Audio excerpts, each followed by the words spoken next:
Hello, everybody. I'm Zenith Rule, and welcome back to the Disney debate, where Kat Mack and I discuss Disney products and Disney in general. So how are you doing today, Kat? Going pretty good. I gotta say, this movie is definitely what I needed to recover from The Reluctant Dragon. Oh God, what was up with that film? It was one of those hiccups. I guess early hiccups you could say with Walt Disney. Yeah, it's like we have these amazing films, and then all of a sudden we have crap. And so now we have Dumbo, and really, I love this film. Yeah, I actually have a soft spot for it too. I mean, it's a short film compared to like his normal stuff, and there's not much of a plot until like later on, but it's still a lot of fun to watch, and Dumbo is just so friggin' adorable.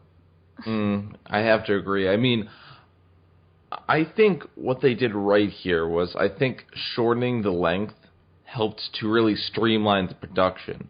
Because even in Snow White, you got like about half an hour of padding scenes.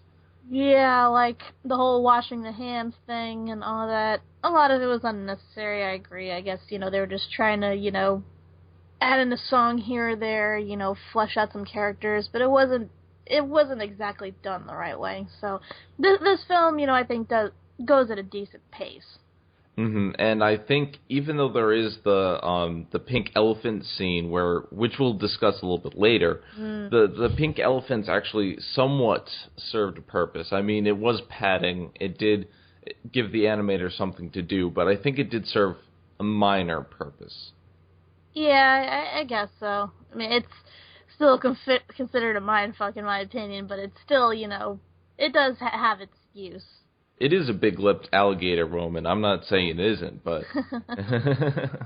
big-lipped alligator moment. So I think we should probably start with the characters with this film, because this film actually doesn't have too many characters. We have Dumbo, we have the stork, we have Mrs. Jumbo, which she doesn't appear in the film for very long. But she leaves an impact, though. And we have the female elephants, who are all prissy pantses, and Bitches. yeah, and then we just have the mouse and the crows. So Yeah, and then we also have the ringmaster and I guess the clowns. You could I say. guess, I mean, they serve very minor purposes, and actually the clowns, a lot of the clowns were meant to be symbolic of the animators who were on strike at the time. Right. Yeah, It's like, hey, let's go to the boss for a raise. We don't see them again, well, until the end of the film, and well, no, we see him like at the big finale, but everyone gets their comeuppance. But yeah, so let's start with Dumbo himself, because he is the main character. He is what the film is about. and he is adorable. I don't understand why he gets so much prejudice in the film, because they're like, oh, he has big ears. Yeah. Elephants themselves have big ears. Yeah, they're big floppy ears. I mean, I guess, sure, they might be twice that size, but it just makes them look cuter. I don't understand how that makes him a freak. And when he was first made fun of by that goofy-looking person, you can see that the humans who were making fun of him were incredibly goofy-looking. They had big ears, too. Yeah, the one kid looked like a friggin' monkey. Yeah, I'm just like, look at yourself in the mirror, douchebag. Like, Yeah, it's really? like, I guess they were trying to go for, like, an elephant version of Dopey, because he does look a lot like Dopey when you think about it. He has the bright blue eyes, the cheerful tone about him, a bit naive. He is accident prone, so he basically is Dopey, but in elephant form, and I guess in a more younger form. And I think the thing that really works about him is that he doesn't talk, and he is the main character.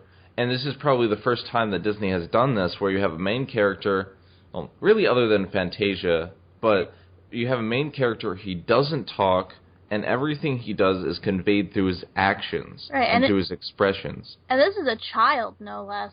I mean, usually when they have, like, children in their movies, they always have some sort of, you know, they usually have a kid, and a lot of time he's either, like, really obnoxious or, you know, like, barely there. But I really thought that, you know, it really worked for his character. Just to see his bright-eyed expressions, to see how even though, you know, he keeps falling over his own ears, that he still retains that cheerful optimism. I mean, I thought that was really, really cute. And just to see him, like, play around, you know, with his mother and everything. It's like I was really, like, hoping that there would be, like, a live-action, you know, version of this. This is baby elephant playing with his mother. That makes such a cute animal video. And I love the emotion that's expressed when he's interacting with his mother and when he's interacting with the other female elephants. And just like he just wants to impress. He's just a kid and he just wants to be around. And yet, because he's different from everyone else, he's shunned. It doesn't really make sense to me why he's as shunned as he is with the female elephants. But then again, they are bitches. Oh, yeah, completely. I guess, you know, they were just trying to convey, you know, that the whole idea of racism and stuff, because we didn't think about it, racism doesn't make sense either. You know, people... That's true. So, I guess this is sort of vague, like, oh, this is just an elephant with big ears. The same way, like, oh, this is just a person with different colored skin. So, I guess it's just that. You know, it just made more obvious. Yeah, I could totally see that. Mm-hmm. And then we have Mrs. Jumbo. I love Mrs. Jumbo. She's like the best mom.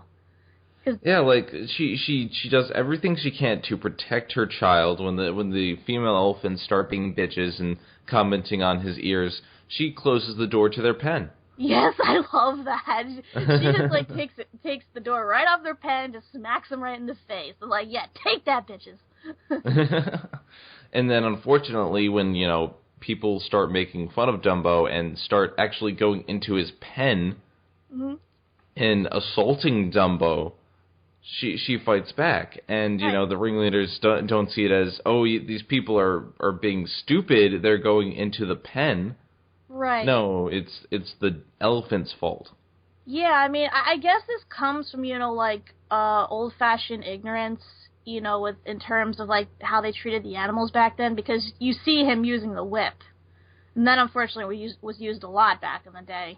And for all I know, it might still be used now.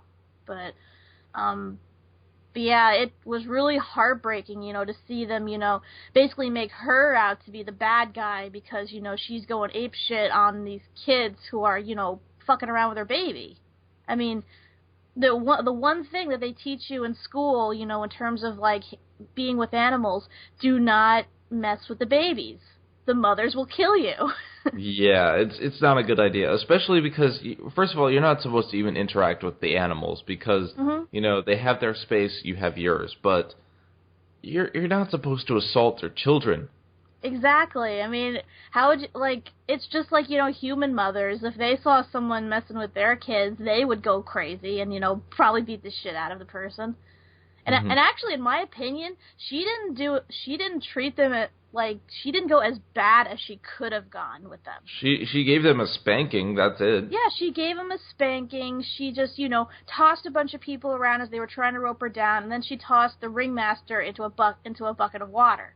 Now, if she had done what a real elephant would have done in that situation, she would have tried to stomp their brains in. And they would all be dead. Exactly. But nobody died, at least nobody that we saw.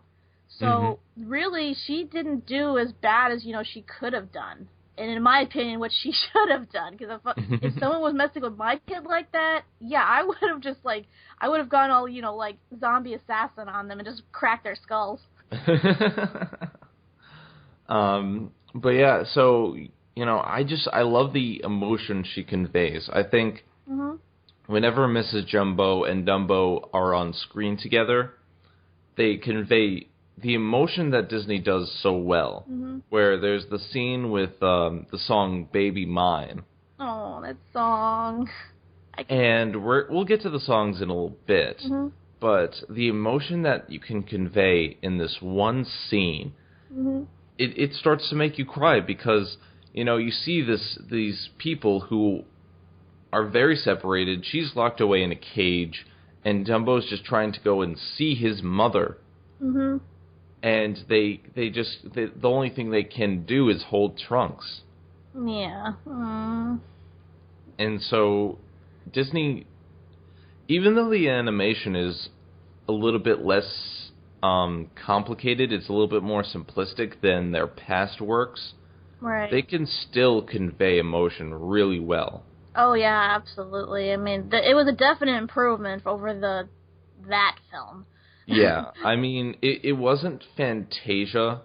I think it was a little bit worse than Pinocchio, but in terms of how they animated it, they got across what they needed to convey. Yeah, I mean, it was very cartoony, because again, this is a circus. A lot of the characters in it are supposed to have exaggerated features and whatnot. A lot of stereotypical features by today's standards, but it works.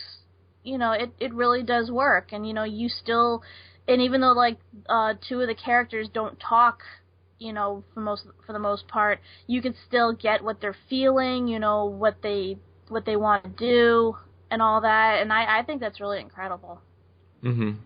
So what did you think of Mr. Stork?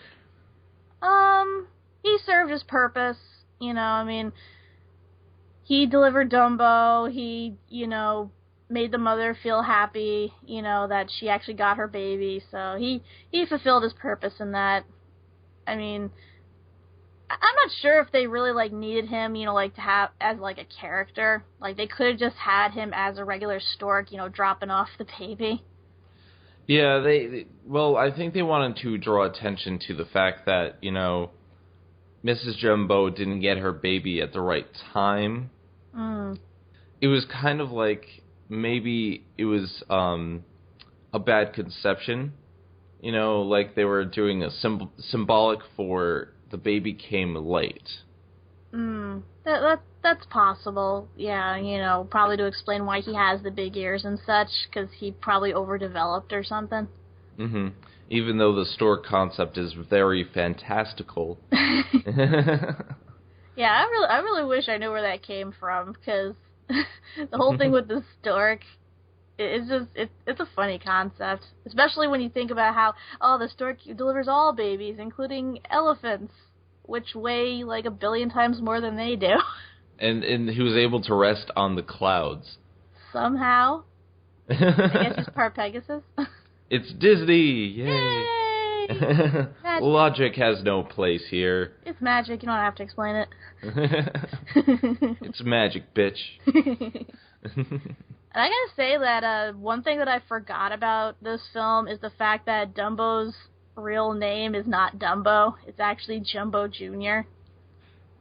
Yeah, I forgot about that. And then he gets the name Dumbo because he has big ears, which makes no sense. Doesn't really make sense. Okay, he has big ears. That somehow indicates that he's dumb, even though he was just born and has no way of really showing his, his intelligence at that point. I don't know. It kind of seems silly to me, but then again, it could be a tenet of the time. I don't really think there's too much to do with that. Yeah, I mean, I guess they just came up with the name, but I guess they thought it sounded too cruel or something, just to have a mother name their child that, so they just, turned it into a nickname, and the nickname just happened to stick. Mm-hmm. So. I mean, this is another film that was based on a children's book, mm-hmm. and it is a lot more feasible than The Reluctant Dragon, so...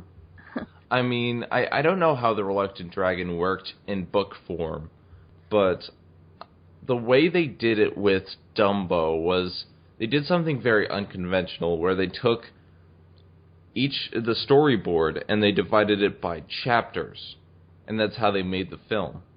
Right. So it's like you can kind of tell how everything is split up, especially when everything fades to black in between the supposed chapters. But yeah, so you could definitely tell how this was adapted from the book. And I think they did a lot better job than they did with The Reluctant Dragon in adapting it. Yeah, the Reluctant Dragon, I guess, I didn't read to read the background on the book, but this couldn't have been how it was. They must have, like, tried to cutesify it up a whole bunch, and it just, you know, they just failed miserably. Yeah. So now, what do you think of the bitch elephants? They're bitches. Yeah, they were... I guess it's safe to say they're the villains of the film. Because just the way that, you know, that they like, compose themselves, the way that they talk to each other and to the mother and to Dumbo and about everyone else, like, you could tell that they're just despicable creatures. And they don't even consider themselves, like, horrible. Like, she's just like, oh, look at his ears. Oh my God. Like, and then when Mrs. Dumbo gets upset, she's like, what did I say? Did I say something wrong? You know, it's just like, no, you just listen to yourselves for 5 seconds. Right. Yeah, and it keeps, you know, it goes on like that, where they keep, you know, trying to justify themselves, like saying that, oh, he's obviously not an elephant because now he's a clown. And it's like, who the fuck are you to say, you know, what he is and isn't? You've had no hand in helping to raise him, and it's not like you can go into his DNA and, you know, mix up the genetics and not make him an elephant. He's an elephant regardless. Mm-hmm. They're like the type of, you know, what is it? I don't know if you ever had, like, a relative growing up, you know, like, a relative who was, like, more well-off than you are, and who would, like, see you and, you know, consider your way slovenly, and then, you know, say that, oh, you should compose yourself this way because it's more socially acceptable, and that's the only way that you're gonna, you know, succeed in life, and, you know, and, like, find someone to marry, and da-da-da-da-da. I mean, that's what that reminds me of. Yeah, I think... It does remind me of how, like, you know, other relatives or other people view you, and it's just like, well, I'm not you.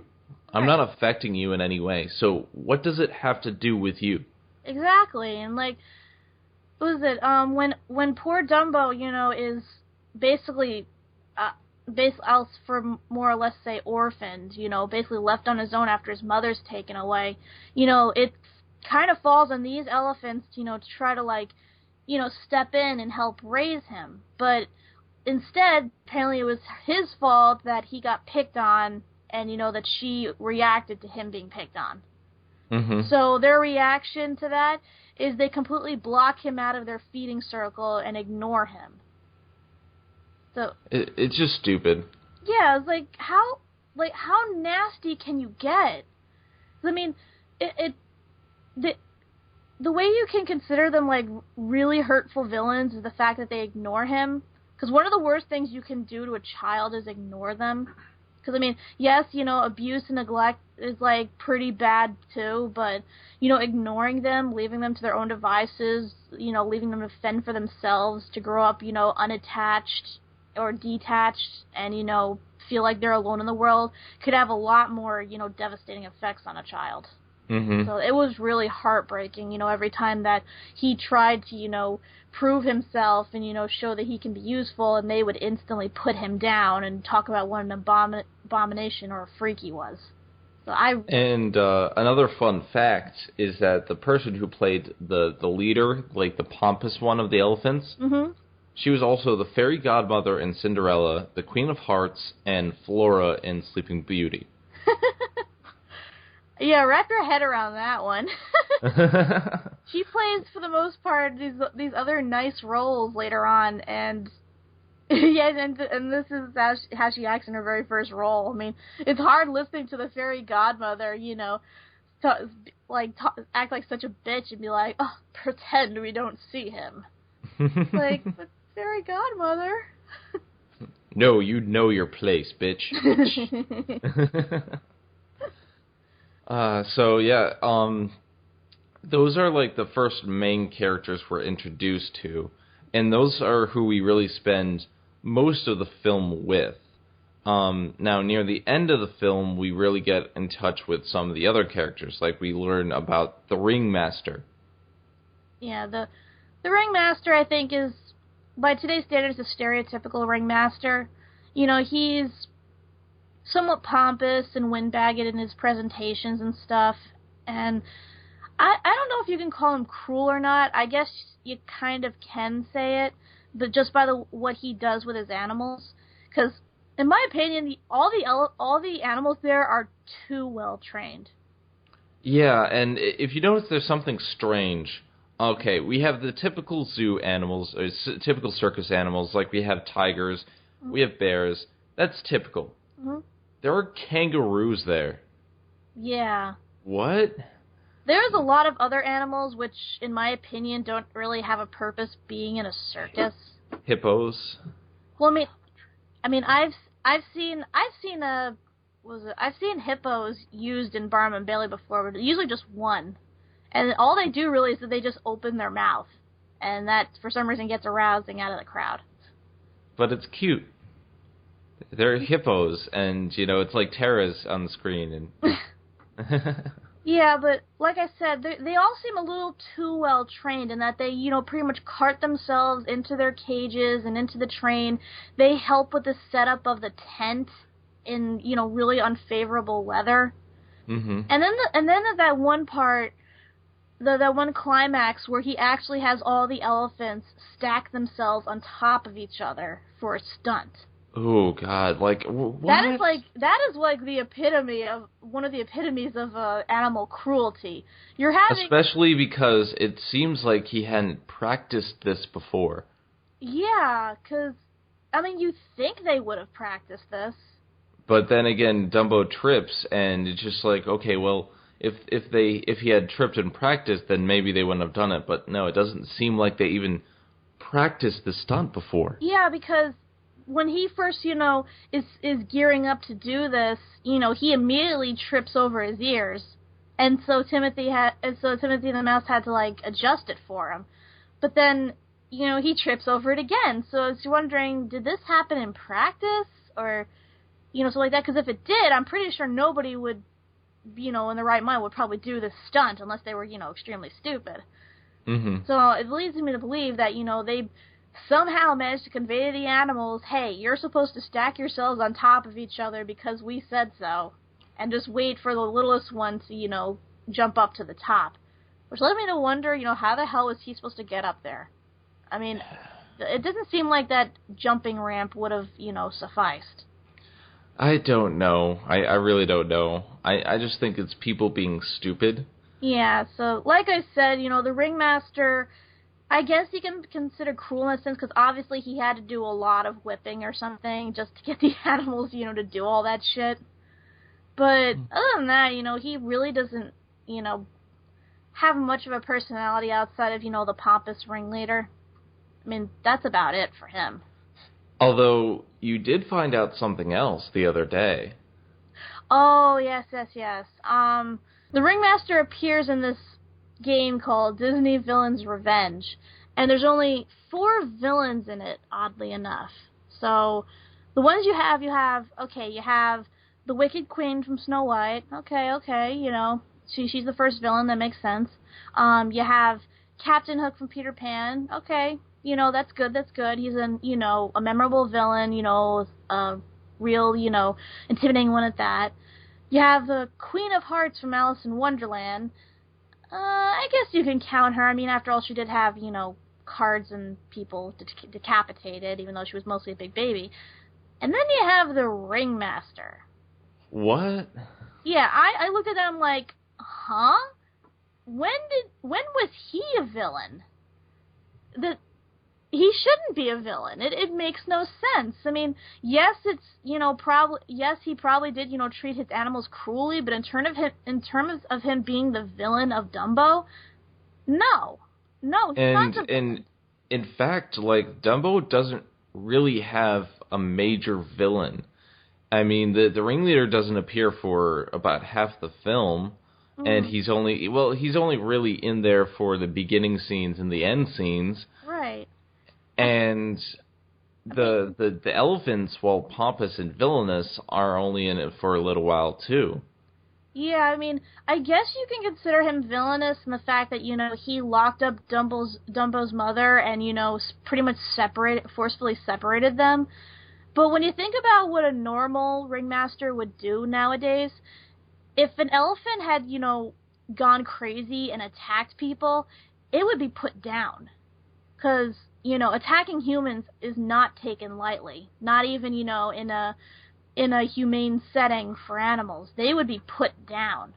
Mm-hmm. So, but instead of shooting her, he just locks her up and keeps her away. Yeah. So, I mean... So he's not completely villainous, Yeah, I don't think of him as a cruel person at all. I don't think of him because I mean, even though he is a bit pompous and he did get his elephants to do something kind of stupid and dangerous, I don't really see him as a major villain. Not at all. And he really doesn't have that much, notoriety or personality to be considered, a Disney villain, in my opinion. Mm-hmm. So, all right, so we got him, and I guess the next one we should talk about is Timothy the Mouse. Mm-hmm. We should talk about Timothy because he becomes one of the main characters very quickly. Mm-hmm. Yeah. And he comes in at like the halfway point of the film, and then he's the one person who befriends Dumbo. Yeah, he kind of fills in for like the parent role after his mother's taken away. And you can tell that Dumbo kind of looks up to him as a parent because he actually holds his tail the way he holds his mother's. Mm-hmm. And, and plus, I actually think that Timothy's Timothy is, he should be, a more memorable character. Because he is like, he's actually a very useful sidekick when you think about it. Mm-hmm, but underappreciated character. Yeah, he's a very underappreciated character because, I guess you could sort of like group him in with like Jiminy Cricket, as one of those sidekicks, the small ones that come in and help, try to help the lead character, with the direction they're going in. But he does a lot more and in a much more useful way than Jiminy Cricket did, because he fulfills, the role of a parent. He tries to, get Dumbo a role in the circus so that way, he is more respected and, is more utilized instead of just tossed to the side. And he tries to also get him accepted. And he's a much more enjoyable character, I found. Mm-hmm. I guess in terms of his personality, like, you could say he's kind of a wannabe tough guy. I mean... He was actually played by someone who's had roles in gangster films before. Mm-hmm. And you can tell, too, because of his accent. Yeah. So it's just, he doesn't really play too much of a gangster persona here, but you can kind of tell, like, okay, this guy's someone you don't mess with. Right, and he's one of the few characters that actually sticks up for Dumbo, and, tells off people when they make fun of him. Mm-hmm. Like, I loved how he freaked the hell out of the bitchy elephants when they were, talking down about him and stuff. He just shows up and, just goes, rah, and they all, like, freak out and, like, are jumping out of their skins and stuff. I thought that was great. Yeah. Let's see. We also have the crows. The crows appear for, like, the last 10 minutes of the film. And one thing to note is the person who played Jiminy Cricket is Jim Crow, the leader of the Crows. Wrap your head around that. But now, before we really get into depth about who these crows are, we have to address the question of, are these crows really racist? Because some people have considered that. Yeah, I know it's one of the big things people like to complain about in terms of, Disney and it being, racist and everything. And now, comparing this with what we talked about last film, where for the first three films, everything is more a question of the time frame and how things are viewed. But then we had The Reluctant Dragon, and I'm just like, this is visible stereotyping. This is visible gay bashing right here. Yeah. And that is something that I can't really get behind. Right. But with this film, I don't see the racism. Yeah, I didn't either. I mean, it may be a little bit at first, the way that they're talking and the way that they're, joking about and, all that stuff. I could see a little bit of it at first, but then as, then the song started and, you have that bit of, weird, half speak that some people did back in the day. But then after that, all of that kind of disappears, especially when they, become sympathetic to Dumbo's situation and actually try to help him. And, one thing to really note is that, first of all, these crows are dressed pretty professionally. Mm-hmm. They're dressed like sophisticated people. They're very intelligent. Yeah. And even though they talk that way, this is in Florida. This is set in Florida. Right. So and during the time frame, people did talk like that. Exactly. And actually, here's an interesting comparison you could do for, how racist they are and how racist this other character I'm about to mention is. Something I didn't mention in our Fantasia review was a scene that was cut out from it, specifically during the Greek centaurs bit. Mm-hmm. There was a character, a black centaur named Sunflower, and you can tell why this bit got cut out because she is drawn in the typical, stereotypical black person like animation. Because unlike the other centaurs, which are kind of I could say cut out to the same woman, just with different hairstyles and skin color, she is visibly made into a black stereotype with the big lips, the really ratty hair and everything, and is visibly uncomfortable to look at. And you see her waiting on the other centaurs, mm-hmm. pretty much just doing slaves and servant stuff.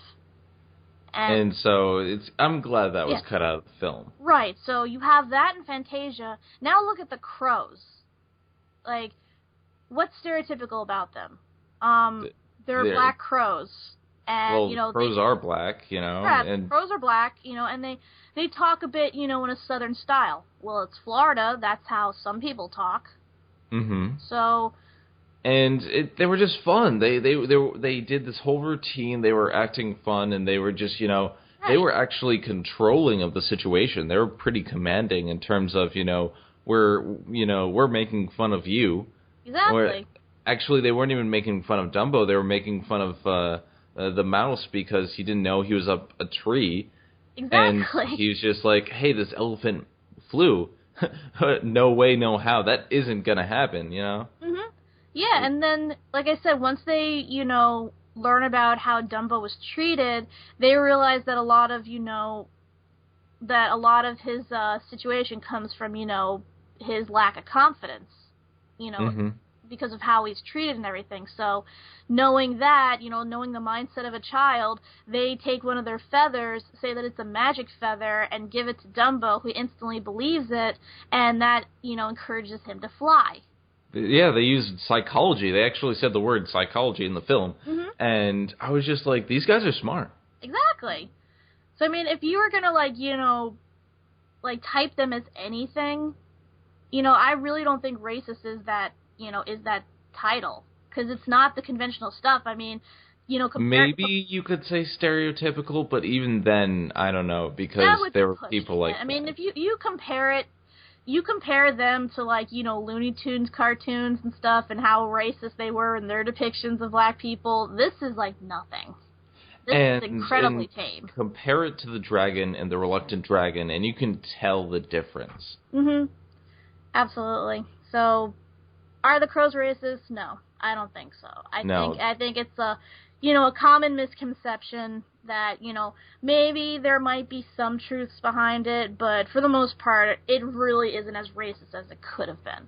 And they're fun. I like them as characters a lot. They come in at pretty much the last part of the movie, mm-hmm. and new characters at the end of a movie could, just be, written off as just they're just not meant to be important, but they're fun. Yeah. They're cool. Yeah, they are.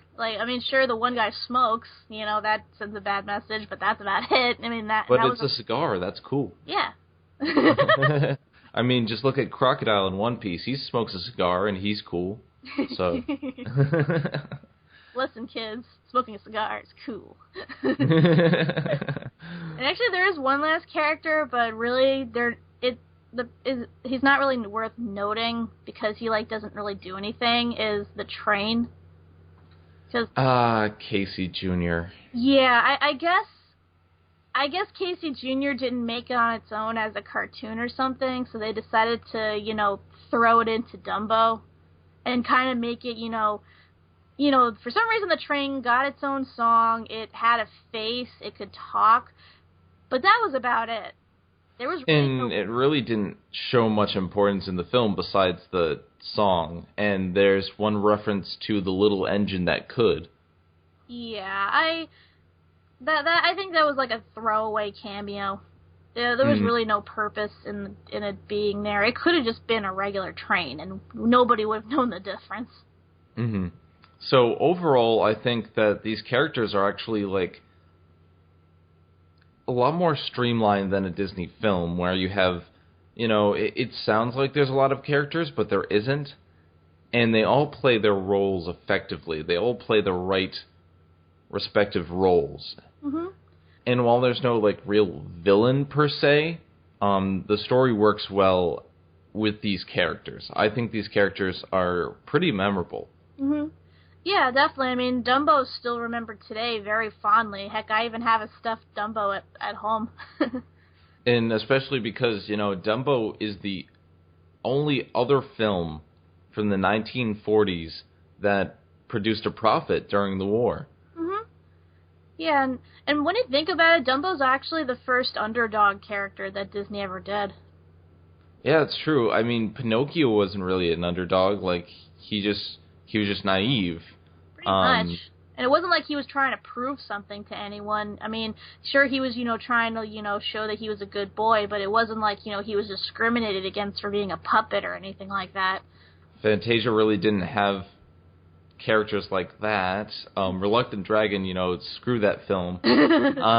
And with Snow White, really, she wasn't an underdog. She had a prince to help her. Yeah, and she was a princess. I'm sorry, but princesses aren't underdogs unless they're, cast out or something. Unless it's like Tangled, where she doesn't really know she's a princess. Even then. No, I really think Dumbo truly is the first, underdog, because he's discriminated against because of how he looks. He is put down by his extended family and the people he works with, and, the only time, and it turns out that the only way that he can prove himself is by using the same thing that they made fun of him for. Mm-hmm. So it teaches a good lesson. All right, so now we've talked a lot about the characters of Dumbo. Let's talk about the music. Right. Because the music was actually nominated for a couple Oscars. Yeah, I mean, I believe it, too, especially that one song we're going to talk about soon. Mm-hmm. So let's start with Baby Mine. I love that song. This is probably one of the most remembered from Dumbo in terms of how emotional it is and the impact that the song itself has. Yes and no, because here's the thing. Whenever I used to think about Dumbo, I'd always think of the song that When I See an Elephant Fly. That's true. That's the one I always thought of, and it wasn't until I saw Paw's review of 11 underrated Disney songs that I remembered that one, and I suddenly remembered the big impact it had on me, because it's so emotional and so heartbreaking and so sad. And it's actually pretty short now that I think about it. Mm-hmm. Like, it takes maybe 2 minutes, for the first half it's showcasing Dumbo and his mother, and then it's showcasing the other animals with their parents. Mm-hmm. But, I mean, just the song itself is memorable in the fact that it's able to make you so sad, and it's just like, this person who's separated from his mother, and they can't be together for something completely stupid. Yeah. And this song completely captures that. Yeah, because you see them, holding trunks, and Dumbo crying, and then she's rocking him back and forth like a baby. And Timothy's crying, and the rest of the animals are crying, and then you start crying. It's like, why? No, Dumbo. I know, and then he has to leave, and they're, slowly, pulling away from each other. It's so heartbreaking. So yeah, I really think that this is one of the best songs that Disney's produced up until that time. Mhm. Yeah, because I don't think because the other songs were more fun and like fantasy based and everything, and a bit like catchy to dance to and stuff, but they had no like real emotional pieces. And even then, Like I think the closest it could be like is When You Wish Upon a Star, but even then, like I've never cried when I heard that song. This song, I definitely cried. And even though like When You Wish Upon a Star is memorable, people remember Baby Mine a little bit more in the fact that, say When You Wish Upon a Star was pushed and pushed by Disney, but when it originally aired, it probably wasn't as memorable as Baby Mine was when it first hit. Mhm. Yeah. Aw. And then we have Casey Jr., the song, which I think is fun. Yeah, I mean, I guess the whole reason they kept the train in was just, to add a song and attach, like, a character to that song. Mm-hmm. And I mean, it is a jaunty tune, it's, and it's kind of sets up a sort of a theme song for all the characters later on. Mm-hmm. But, it's just that. It's just a jaunty tune. I don't see it as anything special. I think it's just fun. Like, it's one of those old, like, radio tunes that you would hear back in those days. Mm-hmm. And it's lots of fun. Like, Casey Jr., da-da-da-da-da. Yeah. Like, it's fun. True. But I can imagine, like, some people asking, like, Casey Jr., who's that? And I guess unless you, like, are familiar with, like, the background of, Casey Jones and stuff, this will probably go over your head. Mm-hmm. And then we also have the Look Out for Mr. Stork, which is pretty short. I think this is probably the least memorable song. I know, I don't remember anything about it. It's the introduction of Mr. Stork, and it's by the same people who did Casey Jr. Mm-hmm. So it's another one of those fun, kind of jaunty little tunes, but it really didn't leave an impact. Yeah, that's one thing to note about a lot of the songs in this, is the fact that I don't think, aside from the crows, I don't think any of the characters actually sing. Yeah, it's not one of those Disney films where the characters sing the song. It's the song happens. It's like Tarzan. Yeah. Yeah, and I mean, it kind of sucks because, the thing you expect in a Disney film is for their characters to sing, but I think it actually works for this, especially considering the elephant himself doesn't even talk. And especially because up until this point, like, not many characters in Disney had sung. Right. So, mm-hmm. Then we have Song of the Roustabouts. I think that's when they're setting up the tent. Yeah. That I could not understand a word any of those men were saying. Like, I turned up my TV, I tried listening carefully, I cannot distinguish the dialogue. Yeah, but the thing I liked about that scene, I liked the mood of it. I liked, all of them setting up the tent, and it felt like a metaphor for the setting up of the railroad back in the day, like the Paul Bunyan stuff, and that's kind of how I felt about it. Like, it had a nice mood and energy to it, but it isn't that memorable. It's much more memorable than Mr. Stork. True. But it's not like your headliner song. True. And actually, when I was little, those men setting up the tent actually used to scare me, because they're just black, faceless men. And I don't mean black as in the skin sense. I mean, these are black. These guys are black. Like, they're like black ink characters, like faceless characters. They're like demons, just working in the middle of the night amidst a rainstorm. That's a bit scary when you think about it. It's like, where did the ringmaster get these guys? We never see him again. Are these? He may have gotten them from the Isle of Bad Kids. But they're not. So it may have continuity with Pinocchio, because if you remember, those people were pretty black too. Like, they were just all like shaded. Oh yeah, true. They're heartless. And then we have the clown song, which is very short. Right. It's just like, hey, we're gonna hit the boss up for a raise. Yeah, I gotta say, these clowns are probably a prime example of why a lot of people are afraid of clowns. This is probably the origin of why people are afraid of clowns, because, one, they're not funny. Right. They're kind of scary looking. I mean, I'm not afraid of clowns, but just the makeup on some of them and stuff, like... They remind me of carnies. Yeah, I mean, they're... Like, you could barely see some of their, like, eyes. Like, some of their eyes are just, like, dots. And even then, you never see them, like, fully without their makeup. I mean, you just see silhouettes of them, pretty much indication that, you know, they're not real people. and they don't even consider elephants as intelligent creatures. Right. And actually, they're kind of sadistic, because later They're like, hey, the 20 feet worked. Let's go 40. No, let's go 180. And it's just like, what? An elephant is not going to survive that fall. Yeah, it's like, you know, seeing an elephant die from 20 feet, you know, and potentially get hurt is funny. Let's make it even funnier by having him jump from over 100 feet and watching him die. The audience will be roaring in their seats. These clowns. And their song is kind of just like, hey, you know, the purpose of these clowns was just to be like, hey, we're the animators. We're on strike. Right. Disney doesn't like us. That's pretty much their purpose. Mm-hmm. Yeah, because... I mean, that is a bit clever on Disney's part, you know, to, like, show them as such. But then again, you do kind of got to side with the animators, seeing as they were, you know, overworked and underpaid for all the stuff that they did for, you know, Fantasia. But then again, it was the Depression, so it was hard to pay for animation. And True. Fantasia did not turn a profit like Disney had hoped.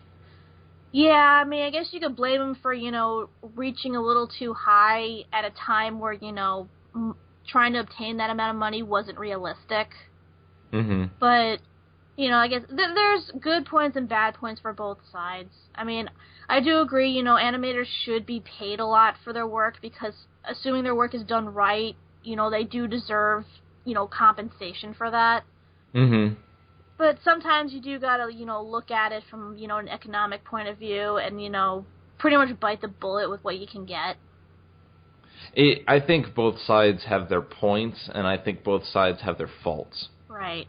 Mm-hmm.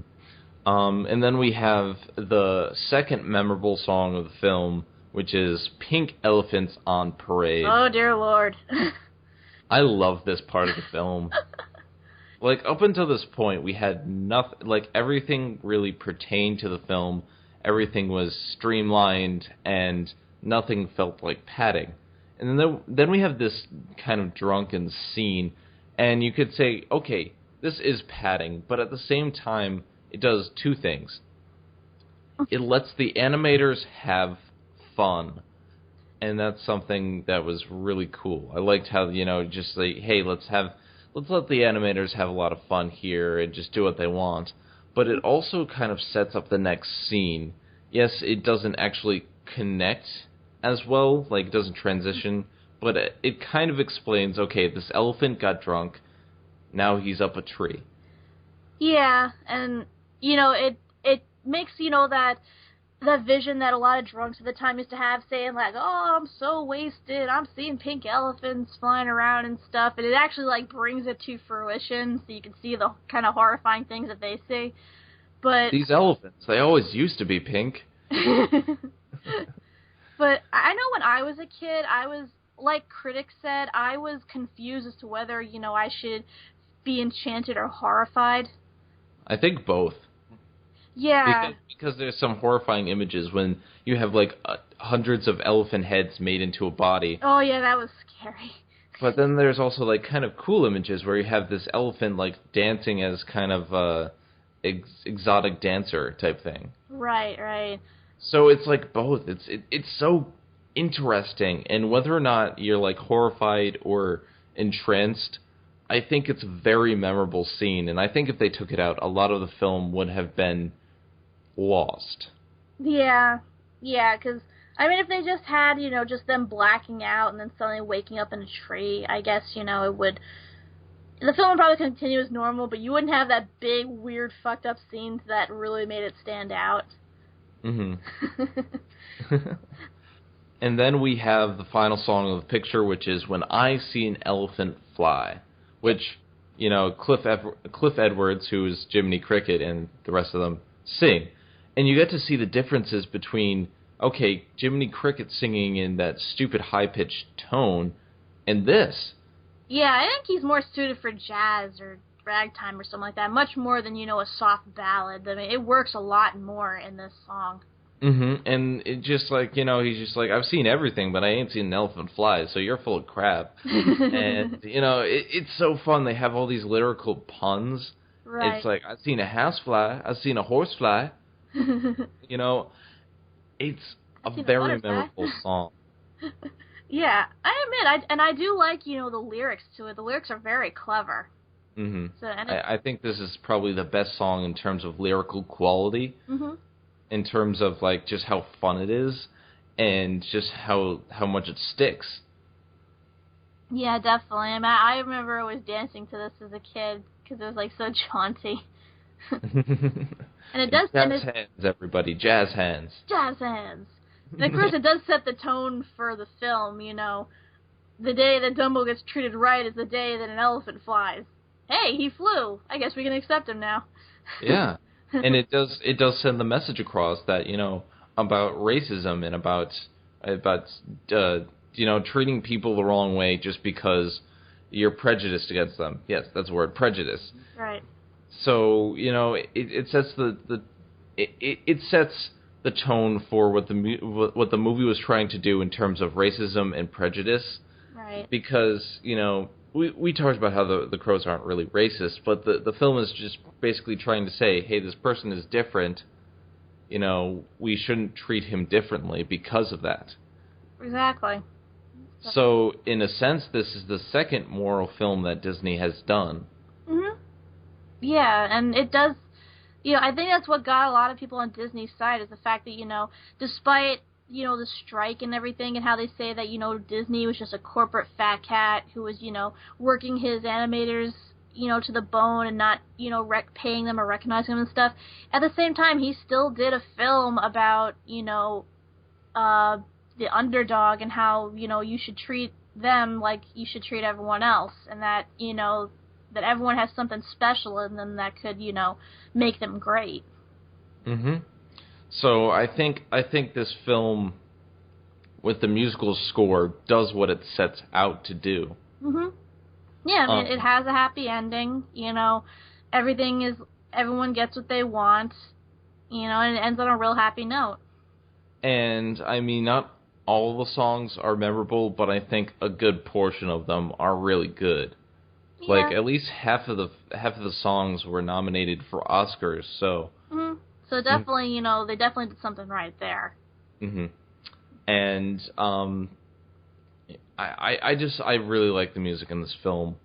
Now let's go on to the story aspect, because after we do that, I have something to discuss about what happened after Dumbo. Right. So the story is kind of simplistic when you think about it, because a lot of the film is told in specific chapters where we have this chapter is Dumbo interacting with his mother, or this chapter is, stuff happens. So it's only an hour-long movie, but a lot of the simple story aspect is gotten across in that short time frame. Mm-hmm. Yeah. Sorry. Yep. Go ahead. But yeah, the main film is just basically, Dumbo is born and he's prejudiced against, so he has to earn his place among everyone else. Mhm. Yeah, and of course, he has his first opportunity, it fails. Then, you have the down point you have the down point.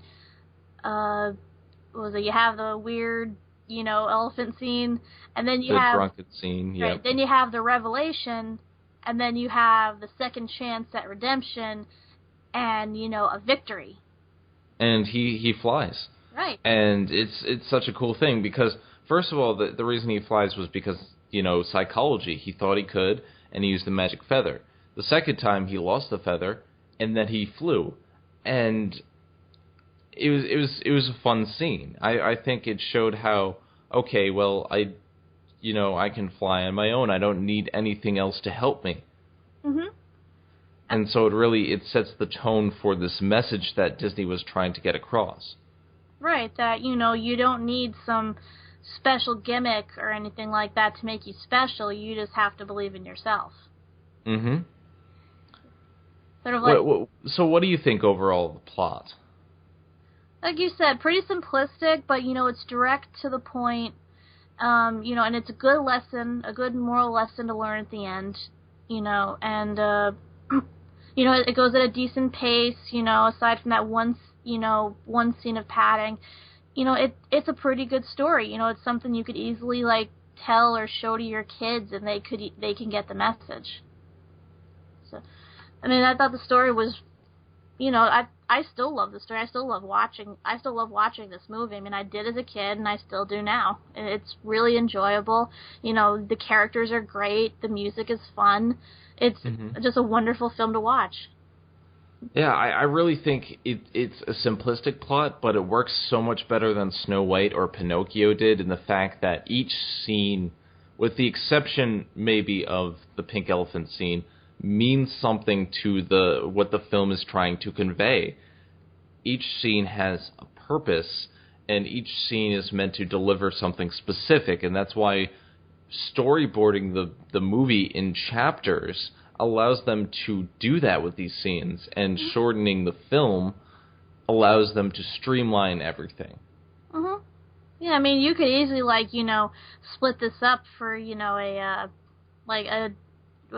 different episode release of the movie, episode 1, episode 2, and all that, and you could easily fit each of those into, a quarter of the film, and nothing would be lost, and the flow wouldn't break or anything.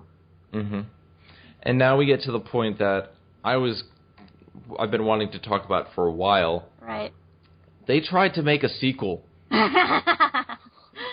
is the first time that Disney has... Well, I don't think this is the first sequel that Disney tried to make, but this is one of the earliest films that Disney tried to make a sequel of. In 2001, they featured a sneak peek of a direct-to-video sequel on the 60th anniversary DVD, showcasing Dumbo 2. And, okay, Snow White didn't have a sequel. Didn't need a sequel. Right. Pinocchio didn't have a sequel because there was no sequel book. Right. Fantasia was Disney's original creation, and while it did have a sequel, it was kind of unrelated, so we'll talk about that later.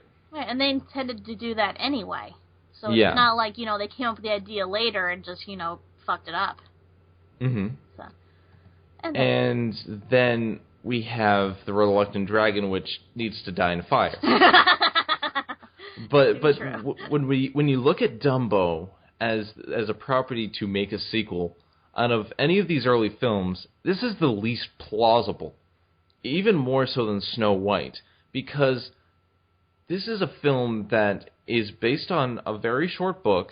It's very short movie, and it has a very specific message and end in the plot. Like Dumbo is prejudiced against, and he grows to be liked by everyone else because he has a certain talent. Right. That's the film, and it ends on a happy note. We don't need a sequel to that. Yeah, there's really nothing more they can do with it aside from, show Dumbo's life growing up in the circus, now that he's accepted and everything. And really, then what's the conflict? And why would you even want there to be conflict? I mean, he went through enough crap as a baby, you wanted to see him get a happy ending. He got that, so what more is there to do? It's like, all they wanted to really do with it was basically what they did with the Beauty and the Beast sequels, or the sequels they did to Hunchback, which is basically just animated shorts, like stuff that happens in their everyday life. And that's not what these films are about.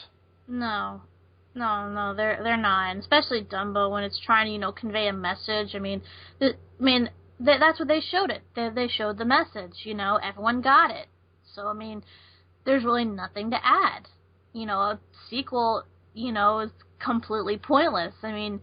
If you wanted to show, maybe, one of those shorts that they, one of those Pixar shorts that they show before, movies now, of just him, going on an adventure or something, that'd be cute. That'd be something fun to look at. But an entire movie with supposedly, a plot, that's too much. That's yeah. Absolutely. And I'm so glad it never happened. Yeah, and in fact, after Dumbo 2 was canceled, they stopped making sequels to classic Disney films at that time. I don't know if it was brought up again later, but the last one they say here is that the last ones that they produced around that time was Little Mermaid, Ariel's Beginning, and the Tinkerbell sequels. So maybe that's when they stopped making big ones. They mentioned The Fox and the Hound 2. Oh, God. But, yeah, I mean, it seems like once they realized that Dumbo 2 would not be a good idea, the idea of Disney sequels was kind of stopped. Yeah, and I'm glad it did, because seriously, that was a plague that had to die. It had to be stopped, because, it was interesting at first, just when they started coming out with these sequels, to see, what happened after these certain stories, because, like, some of them had kids, and, you wanted to see, what went on with their kids and everything. But then some of them just got lazy and ridiculous, and I'm just so glad that, they died out before they ruined Dumbo, because that would have been just... Oh, that would have been horrible. Mm-hmm. Oh, yes. I'm very, very glad this was never made.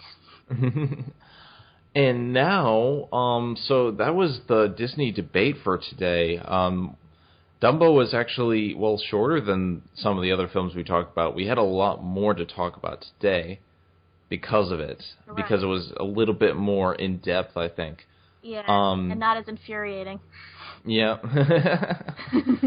And next time we have another not so infuriating film, which is Bambi. Bambi! I love that film. But the problem with that is that Bambi is the last really good film we have to talk about for the 1940s. After that, it's pretty much just, Saludos Amigos and all those little animated live action stuff, which... Well, I wouldn't call some of them bad. More like disjointed. But we'll get to that as we get to it. But yep. Right now we have Bambi to tackle. The film that traumatized all of our childhoods. But it's one of my favorite early Disney films. Like, I like Dumbo, but I watched Bambi the most out of the 1940s era. Yeah, and for obvious reasons. It's such a beautiful film, and, Bambi's such a cute character, and of course you have that infamous scene. But we'll discuss that when we get to it. We will get to that next time. But anyway, this has been the Disney debate. If you guys have any comments, criticisms, or suggestions, please leave them at zenithrule.blip.tv in the comments section. I read all the comments and I respond to them, so please leave comments. Just let us know what you think of the show. I'm Zenith Rule, and this is my good friend, Cat Mac. A.K.A. F from T Rabbit, A.K.A. Cat T Critic. Also known as the person who likes calling me fat behind my back. You are fat. But anyway, we will see you guys next time. Hey, TTFN, ta-ta for now. Thank you for watching The Media Meltdown. Don't forget to like, comment, and subscribe for more awesome videos.